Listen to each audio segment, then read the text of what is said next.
Hi friends, welcome to my channel all around us. ನಾವು ಇವತ್ತು ದೇವಸ್ಥಾನಕ್ಕೆ ಹೊರಟಿದ್ವಿ, ಹಾಗಾಗಿ ಅದನ್ನು ಹಾಗೆ ವಿಡಿಯೋ ಮಾಡೋಣ ಅಂತ ವಿಡಿಯೋ ಮಾಡ್ತಾಯಿದ್ದೀನಿ. ನಾವು ಇವತ್ತು ಹೋಗ್ತಾ ಇರೋ ದೇವಸ್ಥಾನ ಹೆಸರು ಕಬ್ಬಾಳಮ್ಮ ದೇವಿ ಅಂತ. ಮೈಸೂರು ರೋಡ್ ಇದೆ ಅಲ್ಲ, ನೈಸ್ ರೋಡು. ಆ ನೈಸ್ ರೋಡಿಂದ ಹೋಗಬೇಕು ಕಬ್ಬಾಳಮ್ಮ ದೇವಸ್ಥಾನಕ್ಕೆ. ಕನಕಪುರ ರೋಡು ಇಂದನೂ ಹೋಗ್ಬೋದು, ಮೈಸೂರು ನೈಸ್ ರೋಡಿಂದನೂ ಹೋಗ್ಬೋದು. ಎರಡು ಕಡೆಯಿಂದ ಹೋಗ್ಬೋದು. ಬೆಂಗಳೂರಿಂದ ಅದು 80 ಕಿಲೋಮೀಟ್ರ್ ದೂರ ಇದೆ. ದಾರಿಯಲ್ಲೆಲ್ಲ ಹಸಿರು ನೋಡಿ ಎಷ್ಟು ಚೆನ್ನಾಗಿ ಬೆಳೆದಿದೆ.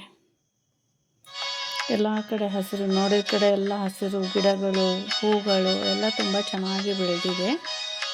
ಮಳೆ ಎಲ್ಲ ಚೆನ್ನಾಗಿ ಬಂದಿರೋದ್ರಿಂದ ಎಲ್ಲ ಕಡೆ ಗ್ರೀನರಿ ಇದೆ ನೋಡಿ. ಅಲ್ಲಲ್ಲಿ ಬೆಟ್ಟಗಳು, ಗುಡ್ಡಗಳು ಹೇಗಿದೆ, ಕಲ್ಲು ಬಂಡೆಗಳು, ಎಷ್ಟೋ ವರ್ಷಗಳಿಂದ ಅದು ಹಾಗೇ ಇದೆ. ಅದು ದಾರಿಲಿ ಎಲ್ಲ ಥರದ ಮರಗಳು, ಗಿಡಗಳು ಎಲ್ಲ ತುಂಬ, ಗಾಳಿ ತುಂಬ ಚೆನ್ನಾಗಿತ್ತು. ತಣ್ಣಗೆ ಒಂದು ಕ್ಲೈಮೇಟ್ ಒಂಥರ ತುಂಬ ಚೆನ್ನಾಗಿತ್ತು. ಸ್ವಲ್ಪ ಮೋಡ ಆಗಿದೆ, ಮಳೆ ಬರಬಹುದೇನೋ,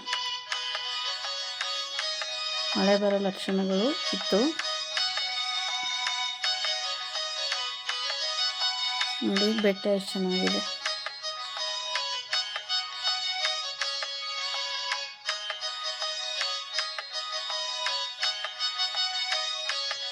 ಎಲ್ಲಿ ನೋಡಿದ್ರೆ ಅಲ್ಲಿ ಬರೀ ಹಸಿರೇ ಹಸಿರು ಕಾಣ್ತಾ ಇತ್ತು, ನೋಡಿದಷ್ಟು ಹಸಿರು ನೋಡಿ. ಇದೇ ಕಬ್ಬಾಳಮ್ಮ ದೇವಸ್ಥಾನ. ಕಬ್ಬಾಳಮ್ಮ ದೇವಿ ತಮಿಳುನಾಡಿನಿಂದ ಬಂದು ಇಲ್ಲಿ ಕಬ್ಬಾಳು ಅನ್ನೋ ಒಂದು ಗ್ರಾಮದಲ್ಲಿ ನೆಲೆ ನಿಂತರು ಅಂತ ಒಂದು ಕತೆ ಇದೆ. ಇದು ನಮಗೆ ಸ್ವಾಮೀಜಿ ಪೂಜಾರಿ ಅವ್ರು ಹೇಳಿದ ಕತೆ ಇದು. ಅವರು ಮದ್ರಾಸಿಂದ ಬಂದು ಇಲ್ಲಿ ವಾತಾವರಣಕ್ಕೆ ಅವರು ಇಷ್ಟ ಆಗಿ ಇಲ್ಲಿಯೇ ನೆಲೆ ನಿಂತರಂತೆ ಕಬ್ಬಾಳಮ್ಮ ದೇವಿ. ಹಾಗಾಗಿ ಕಬ್ಬಾಳು ಗ್ರಾಮದ ಹೆಸರಿನಿಂದನೇ ದೇವಿನ ಕರೀತಾರೆ. ಕಬ್ಬಾಳಮ್ಮ ಅಂದರೆ ಇನ್ಯಾರೂ ಅಲ್ಲ, ಮಹಾಪಾರ್ವತಿ ದೇವಿನೇ. ಶಿವ ಪಾರ್ವತಿ ಅಂತಾರಲ್ಲ, ಪಾರ್ವತಿ ದೇವಿನೇ ಕಬ್ಬಾಳಮ್ಮ ಅಂತ. ಇದು ನೋಡಿ, ಮಳೆ ಆಗಲೇ ಸ್ಟಾರ್ಟ್ ಆಗಿದೆ. ಈಗ ಹಣ್ಣು ಮಾರ್ತಾ ಇದ್ದಾರೆ ವ್ಯಾಪಾರಸ್ಥರು. ಪಾಪ ಅವರು ಮಳೆ ಬಂದರೆ ಛತ್ರಿ ಹಿಡ್ಕೊಂಡೆ ನೋಡಿ ಹಣ್ಣು ಮಾರ್ತಾ ಇದ್ದಾರೆ ಅವರು. ಮತ್ತು ಅನಿವಾರ್ಯ, ಅವರಿಗೆ ಮಳೆ ಬಂತು ಅಂತ ಓಡೋ ಹಾಗಿಲ್ಲ, ಅವರು ಅಲ್ಲೇ ಕೂತ್ಕೊಂಡು ಮಾರಬೇಕು. ಇದು ನೋಡಿ, ಹೂಗಳು ಎಲ್ಲ ದೇವರಿಗೆ, ಮಾಲೆಗಳು, ಹೂಗಳು, ಆಮೇಲೆ ಮಡ್ಲಕ್ಕಿ ಕೊಡೋದಕ್ಕೆ ಎಲ್ಲ ಇದೆ. ನಿಂಬೆಹಣ್ಣಿದೆ. ಇದು ನೋಡಿ, ಇವೆಲ್ಲ ಫೋಟೋಸು ಸೇಲ್ ಮಾಡ್ತಾಯಿದ್ದಾರೆ. ಪುನೀತ್ ರಾಜ್ಕುಮಾರ್ ಅವ್ರ ಫೋಟೋ ಇದೆ. ದೇವಸ್ಥಾನ ಗೋಪುರ ನೋಡಿ ಎಷ್ಟು ಚೆನ್ನಾಗಿದೆ, ತುಂಬ ದೊಡ್ಡದಾಗಿದೆ ದೇವಸ್ಥಾನ. ಆ ಕಡೆ ಈ ಕಡೆ ಎಲ್ಲ ವಿಶಾಲವಾದ ಒಂದು ಹೊರಾಂಗಣ ಇದೆ. ತುಂಬ ಜನ ಬಂದು ಹೋಗ್ತಾ ಇರ್ತಾರೆ. ದೇವಿಯ ಮೇಲೆ ತುಂಬ ನಂಬಿಕೆ ಜನರಿಗೆ.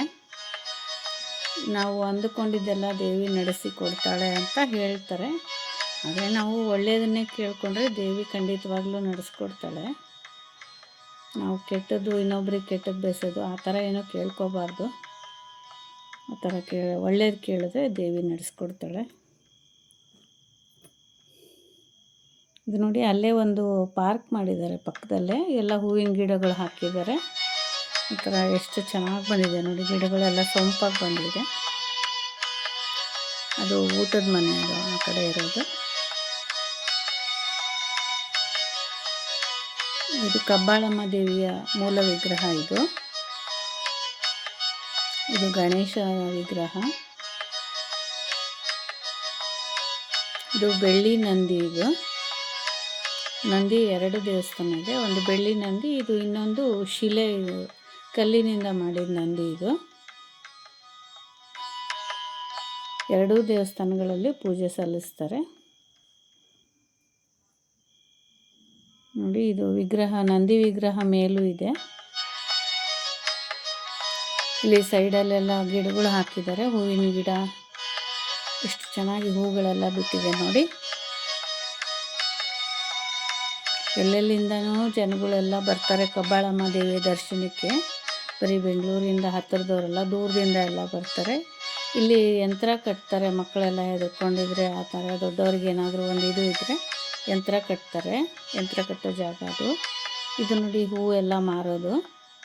ಇಲ್ಲಿ ಪೂಜೆಗೆ ಹೂವು ಅದೆಲ್ಲ ಸಿಗುತ್ತೆ, ತಿಂಡಿಗಳು ಸಿಗುತ್ತೆ, ಎಲ್ಲ ಸಿಗುತ್ತೆ ಅಲ್ಲಿ.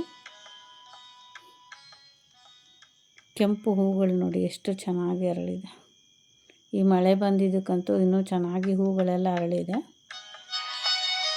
ನೋಡೋದಕ್ಕೆ ಕಣ್ಣಿಗೆ ಎಷ್ಟು ಚೆನ್ನಾಗಿರುತ್ತೆ. ಇದು ನೋಡಿ ಏನೋ ತಿಂಡಿಗಳೆಲ್ಲ ಮಾರಾಟ ಬಂದವರೆಲ್ಲ ತಿಂಡಿ ತೊಗೊಂಡೋಗ್ತಾರೆ. ಇದು ಹೂವಿನ ಮಾಲೆ, ಬಾಳೆಹಣ್ಣು ಎಲ್ಲ ಮಾರ್ತಾರೆ. ದೂರದಿಂದ ಬಂದವರು ಎಲ್ಲ ತಗೊಂಡೋಗ್ತಾರೆ. ಇದು ನೋಡಿ ಮಕ್ಕಳಿಗೆಲ್ಲ ಬಲೂನು ಆ ಥರದ್ದೆಲ್ಲ ಇರುತ್ತೆ.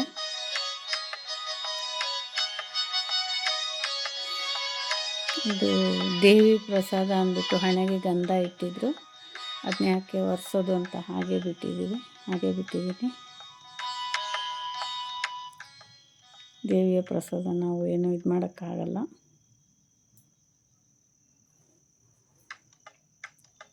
ಕಬ್ಬಾಳಮ್ಮ ದೇವಿ,